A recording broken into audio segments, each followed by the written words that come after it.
Orca from Section 1BS. And for today's, mag-interview tayo ng aking kaibigan na siya ay working student from what school? Cavite State University. Hello, my name is Charmaine Caparas. Ilang taon ka na? Currently 18 years old and studying at CBSU in Moose. And I working student. I am a Jollibee crew. So ngayon, gumawa ko ng set of question regarding sa aking kaibigan sa kanyang work. And sasagutin niya yon. It depends sa kanyang mga nararanasan sa kanyang field. So question number one, what is your current job and your main responsibility?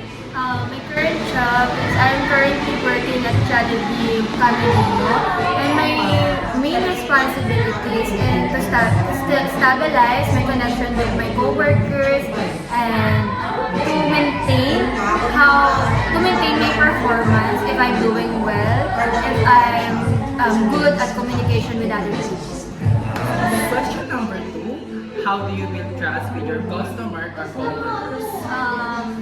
Nag-build yung trust by if I feel like I'm comfortable with my coworkers especially, and sa customer naman is pag-greet sa kanila na maayos, like smiling at them, good communication with customer, if satisfied ba sila sa service na binibigay namin, ganun. Question number 3, what ethical values are important in your workplace? Ethical values that important in my workplace is first, integrity. Second, fairness and inclusivity. The next, in safety and responsibility. Then, in privacy and confidentiality. Because maintaining confidentialities in my workplace are applicable, ensuring that sensitive information like information namin na nahuhold nila hindi pwedeng i-share sa iba, ganun. Parang may privacy pa rin bilang crew. Then last, and transparency and accountability bilang isang crew and isang worker dun sa store namin. So question number 4, can you share a situation where trust was built successfully or broken or challenged? Sa ano na lang? Sa successfully? Sa successfully naman is, ang situation na nangyari dun is nagkaroon kami ng customer na sobrang na-satisfy sa service na binigay namin. Like, nakikita ulit namin sila, nabigay regular customer namin sila. And to be honest, sobrang nakaka-overwhelm nun. Parang sa amin as crew na may ganun na kami nakaka-feel sa ibang tao. So yung mga challenges naman na-encounter mo? Tulad na kapag yung customer is sobrang mainitin yung ulo niya, gusto niya agad-agad yung service na ibibigay namin sa kanya. Like, yun din kasi mahirap i-maintain. Like, ang hirap din nilang kontrolin kapag nasa peak sila ng emotion nila. Kaya ang ginagawa na lang namin, kami na lang mag-a-adjust para sa kanila. Siyempre, lagi pa rin nasa,